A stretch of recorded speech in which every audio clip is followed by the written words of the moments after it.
വീട്ടുകാർക്ക് മാത്രമല്ല വീടുകൾക്കും വേണം ജീവന്റെ തുടിപ്പെന്ന് വിദഗ്ധരുടെ അഭിപ്രായം.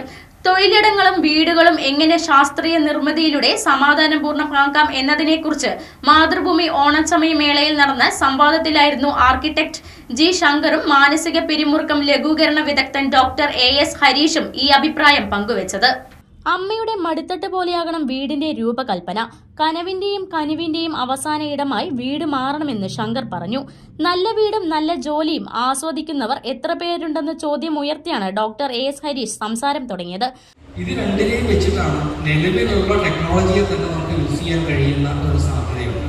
നിലവിലുള്ള ടെക്നോളജി പറഞ്ഞപ്പോൾ നിലവിൽ എല്ലാവരുടെ മുമ്പിൽ ഏകദേശം കമ്പ്യൂട്ടറുകളുണ്ട്.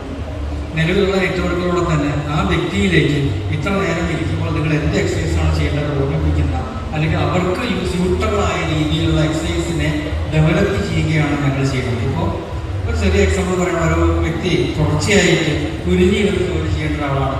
അവർ പറയുകയാണ് കുറച്ച് കഴുത്തുവേദന കൂടി ഈയിടെയായിട്ട് വന്നിട്ടുണ്ടെന്ന് പറഞ്ഞാൽ ഓരോ അരമണിക്കൂർ അവർക്ക് അവിടെ ഇരുന്ന് ചെയ്യാവുന്ന ചില എക്സസൈസുകളുണ്ട്.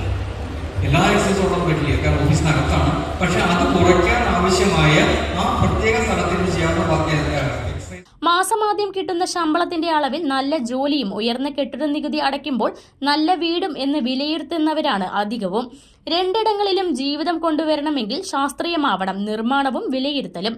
നിർമ്മാണ രംഗത്ത് ബദൽ രീതി കൊണ്ടുവരണമെന്നാണ് ഹാബിറ്റേറ്റ് ചെയർമാനും പത്മശ്രീ ജേതാവുമായ ജി ശങ്കറിന്റെ നിർദ്ദേശം. കോൺക്രീറ്റും സ്റ്റീലും കുറച്ച് പരിസ്ഥിതിക്ക് ആഘാതമില്ലാതെ കേരളത്തിന്റെ നിധിയായ മണ്ണും വെട്ടുകല്ലും കുമ്മായ നിക്ഷേപവും നിർമ്മാണത്തിന് തിരിച്ചു കൊണ്ടുവരണമെന്ന് ശങ്കർ പറഞ്ഞു. Mathrubhumi senior sub editor Beena Govind മോഡറേറ്ററായി. സോഷ്യൽ കറസ്പോണ്ടന്റ് B ഹരിഗോവിന്ദൻ ആമുഖ പ്രഭാഷണം നടത്തി.